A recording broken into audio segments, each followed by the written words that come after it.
welcome back to my YouTube channel. This week's video, short and sweet, just like me. This coffee table was picked up from my local charity shop. I spied it as soon as I walked in because of the detail on the legs and around the top. It's also got some really nice wood grain on the top there as well. So I'm going to do a little bit of a paint and stain combination, keeping it really classy and really simple.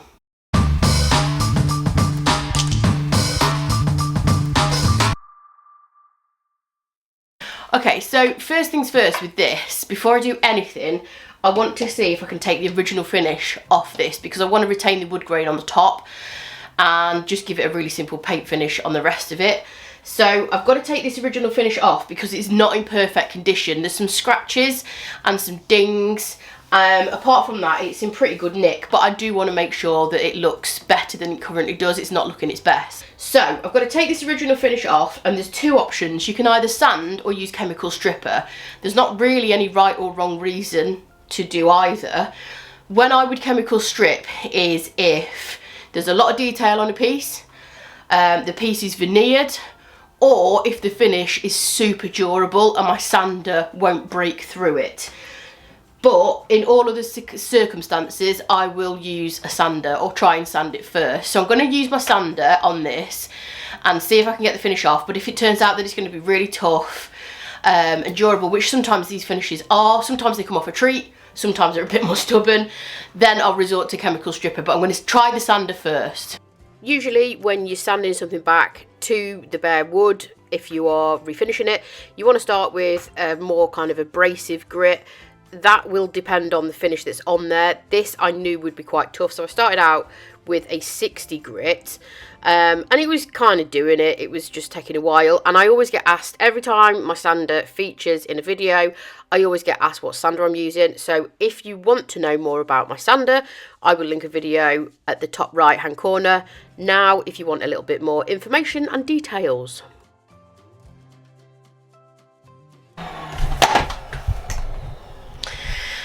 So there's a persistent kind of stain in the centre, so, well, sort of here, that bit there. The finish is gone, but it's like the wood stain has kind of gone into that patch there, and this attachment isn't doing it. But lucky for me, I do have an absolute beast of an attachment that I don't use very often because it's not always necessary. So I'm going to swap my Festool attachment over and see if that'll do it. So this is beast mode. Like I say, it doesn't get featured very often because I don't use it very often, because I don't need to use it very often.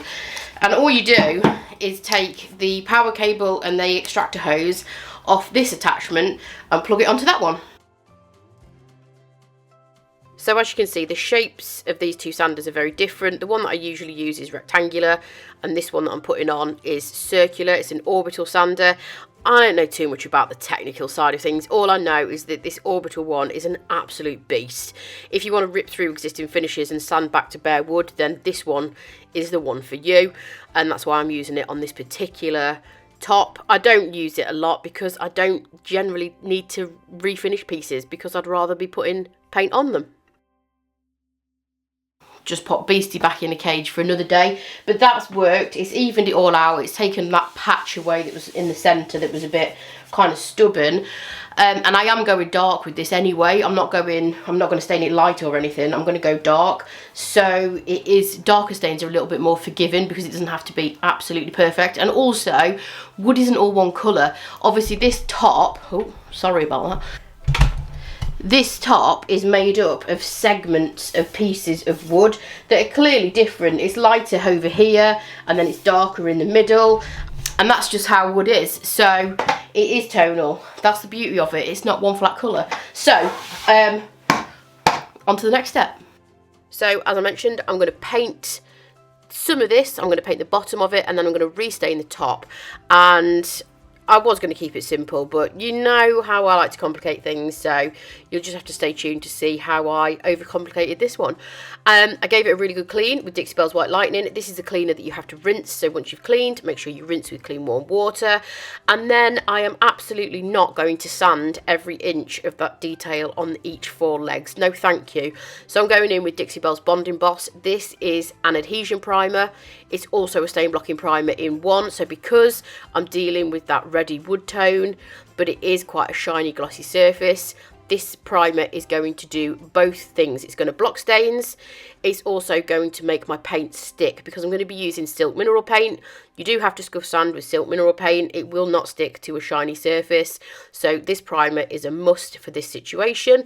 I'm also going to paint that lip. Yes, I know I'm going over the top a little bit, but it's fine. I haven't quite finished with it yet, and I'll neaten that up at the end. As always, I will link all of the products that I've used in the description below, and these are affiliate products, which means it does earn me a little bit of money every time you purchase from them, but it doesn't cost you a penny more. This particular primer is something that you need to do a couple of coats on and then let it dry for 24 hours before you even think about putting your paint on. So pretend 24 hours has gone by. This is the colour that I'm using. I don't think this piece would have suited any other colour aside from black. It's got to be classy, and black furniture is always classy. So this is Dixie Belle's Silk All-in-One Mineral Paint in the colour Anchor. It is a true black. It is an absolute dream to work with, and the best thing about this particular paint is that it's got a built-in top coat. So with this paint, a lot of people say, how do you get such a good finish with it? The key is to use a light hand, use a very good synthetic brush, because that is going to give you a nice even finish, and don't be put off by your first coat. Obviously I'm going over a light grey primer here with a black paint. Your first coat is always going to look a little bit scary, so just make sure your first coat is nice and even and smooth and not too thick. Let it dry completely, and then when you go in with your second coat, that is when you will start to see the coverage. And as long as you've got that first coat down and it's nice and smooth and even and there's no texture in it, you will have a flawless result. For the majority of this, I've used round brushes because there's quite a lot of detail on it, and obviously the legs are quite detailed and round. And round and oval brushes generally hug spindles and legs better than a flat brush. Just a little cheeky smile for the camera there. And you can see this second coat is where you are going to get your coverage. First coats always look scary, always, no matter what you're doing, always look totally scary and a little bit ropey. But the second coat is where you really start to see the coverage. And this is only going to take 2 coats. I'm only going to need to do 2 coats of Anchor. You can see it won't need any more. I spread this a little bit up because it just is the second coat, but I just wanted to show you the coverage difference between 1 coat and 2 coats. Once the 2 coats were dry, I just flipped it over and sanded off that edge where I'd gone slightly over with the paint and primer. You could also tape that bit off, use masking tape, tape it off, and that way you don't have to sand it, but this is just how I do it. Okay, next thing, Dixie Belle's oil-based wood stain.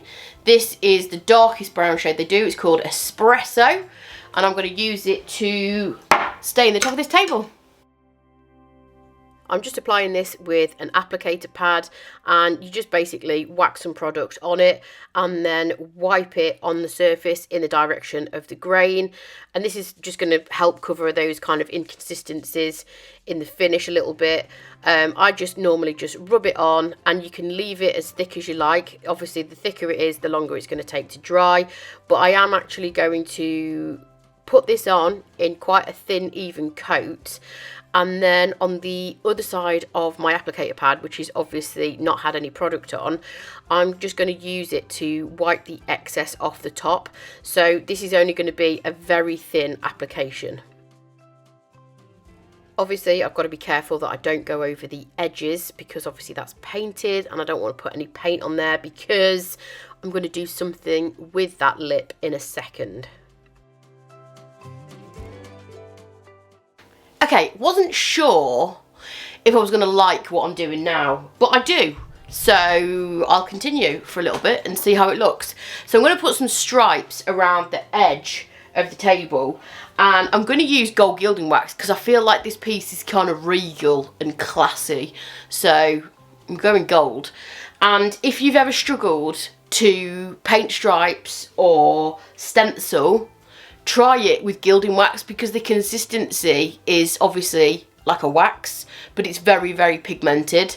and you can stencil with this stuff and you can paint stripes without the risk of it bleeding underneath the stencil or the masking tape. Gives you a nice crisp line because it's not liquidy. So that's what I'm going to carry on doing. I'm going to do stripes around the lip of this coffee table with gold gilding wax.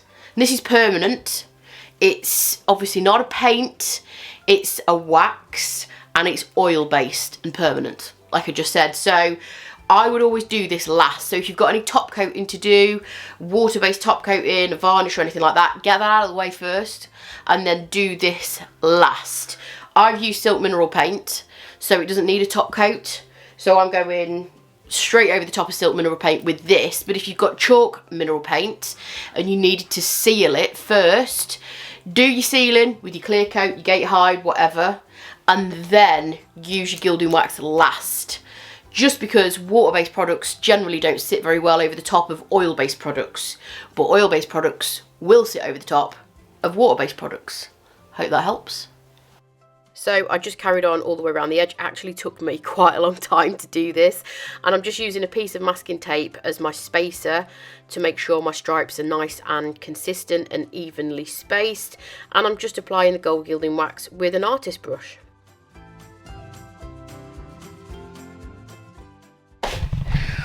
Right, this is the scary part because I didn't measure this. I'm winging it. I wing everything.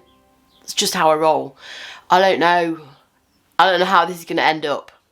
I don't know if the stripes are going to meet. And I'm nearly there. And I'm a little bit scared. Because if it all goes wrong, the whole thing, the whole lip is getting painted gold.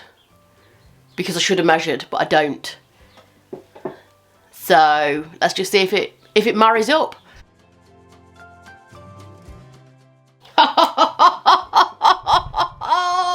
She's winged it. She's winged it again. Now, if you didn't want to wing it and you wanted to measure, then that would probably be the sensible thing to do. But I don't even know how you go about measuring the circumference of that. Maybe you could do it with a piece of string. I don't know. I don't know because I'm a winger. I'm a winger and that's honest. But what I do know is that it's worked this time. It's always so satisfying when something comes together that you have completely winged. Now, obviously, this is a coffee table, so it's going to need some kind of durable top coat. I am a wax person. You know how much I like waxes, and that's because quite a lot of the time, the pieces of furniture that I paint are decorative.